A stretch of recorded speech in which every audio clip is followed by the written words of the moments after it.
Picture a river so wide it feels like a lake, brown water breathing under a ceiling of vapor. A dark shape rises, a turtle the size of a small car. Two bony horns jut from the front of its shell like blunt rams. This is Stupendemys, the largest freshwater turtle ever found. It swam South America's Miocene wetlands millions of years before the modern Amazon formed. And those horns? Not decoration, not a shield against monsters. Today, we're going inside the life of a horned river giant built to push, block, and win. Forget today's channelized rivers.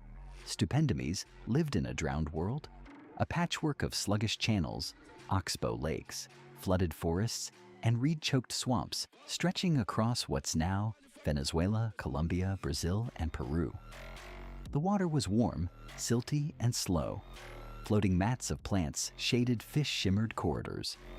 Mud held palm roots deep. In that stillness, mass was an advantage.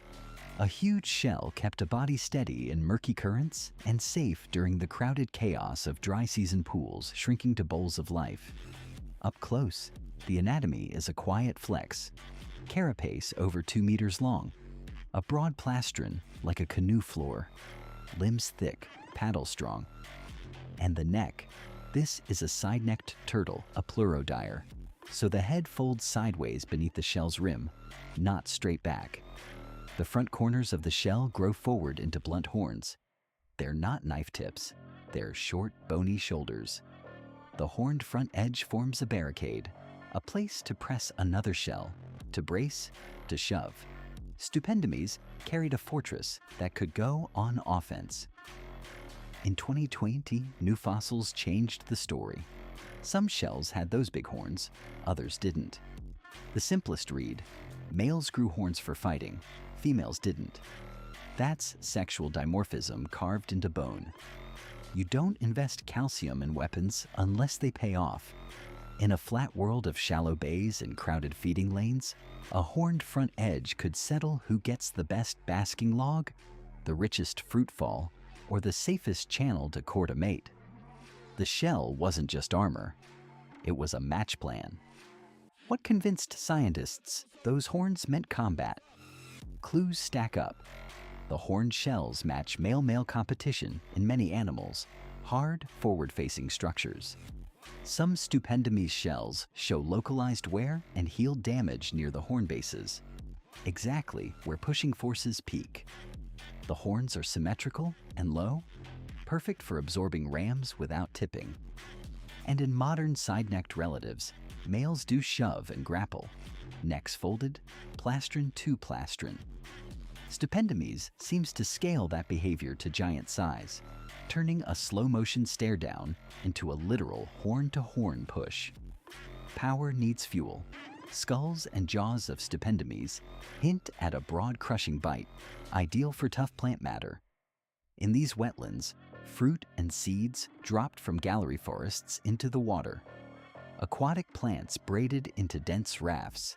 Snails and clams clung to muddy bottoms. Stupendemys likely grazed through this buffet, biting stems, mashing soft fruits, cracking thick-skinned pods when it could. No slicing teeth here, no pursuit sprint, just big, slow jaw power and a throat that pulls down mouthfuls of wet salad day after day. Now imagine this giant moving. It doesn't dart. It steers. Forelimbs sweep like oars, hindlimbs trim and break. The heavy shell acts as ballast, resisting bobble in wind-rippled water. In tight channels, it might bottom walk, stirring butterflies of silt. When it surfaces, the nostrils break first, then horned brow, then the dome, shedding beads of water. The horns meet the world like the prow of a barge, splitting hyacinth mats, nudging driftwood, impervious to snags that would trap a softer body.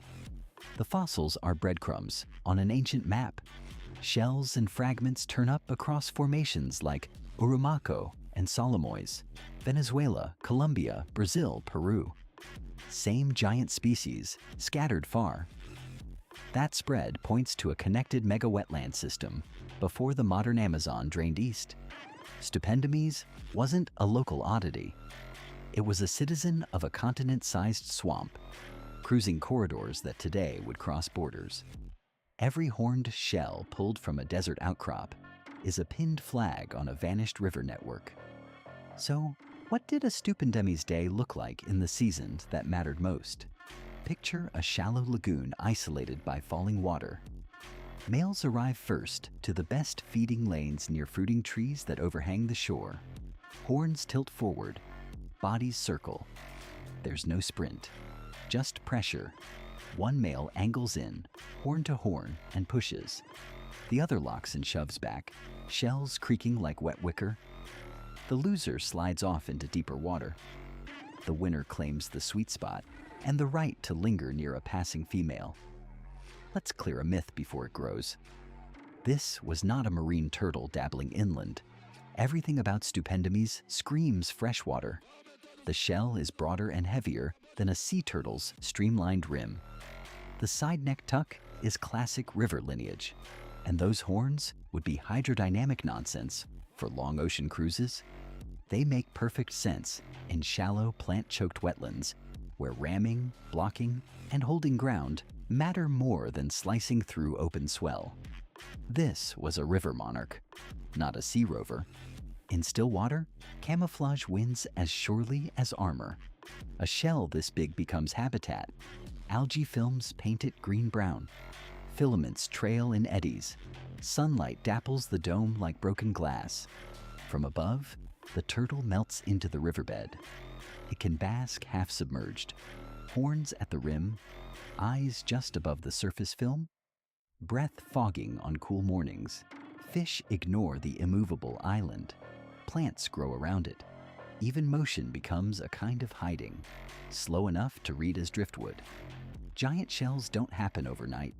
Growth rings in scutes, bone texture, and comparison to living relatives suggest a slow path to adulthood.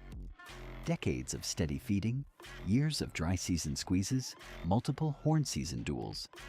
A big male is a veteran, scutes scuffed, edges worn, horn tips blunted from countless shoves. Longevity makes sense here. In a world of seasonal boom and bottleneck, surviving long enough to ride many cycles is the surest path to passing on your genes. What about danger? Adults likely had little to fear most days. A 2-meter shell with horned shoulders is a hard problem to solve. Some Stupendemys shells carry telltale punctures and gouges, evidence that giant crocodilians tried their luck at times. But the horns sit forward and low, better for turtle-on-turtle wrestling than anti-predator fencing. The real deterrent was bulk and bone. If something did clamp down, the turtle's best defense was to clamp back on the bottom, tuck the head sideways, and simply not be flipped. So why did the giants vanish? Geography changed. As the Andes rose, they rerouted water and collapsed the old mega-wetland into the young Amazon River system. Channels narrowed, swamps drained, and new sediment buried old floodplains. Fragmented habitats could no longer support such massive, slow-maturing populations. Smaller, more flexible river turtles endured. The horned juggernaut faded out.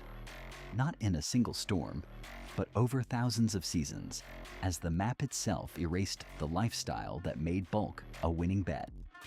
Hold one of those horned shell edges in a field jacket, and you feel the logic. It's not a fantasy monster plate. It's busy bone built for contact, crafted by seasons of pushing, by food that didn't run away, by water that barely did. Stupendemys was a river solution. Slow, huge, stubborn, efficient. Its horns are the punchline to a lovely question. What if a turtle's armor had to negotiate traffic? It turned into a battering bow. We don't get to see it push today, but we can imagine the weight of that quiet moment. Horns set, mud lifting, shells humming in contact, the still water trembling. If you had 1 hour in that vanished lagoon, would you drift beside a calm giant grazing? Or wait for the horn-to-horn showdown?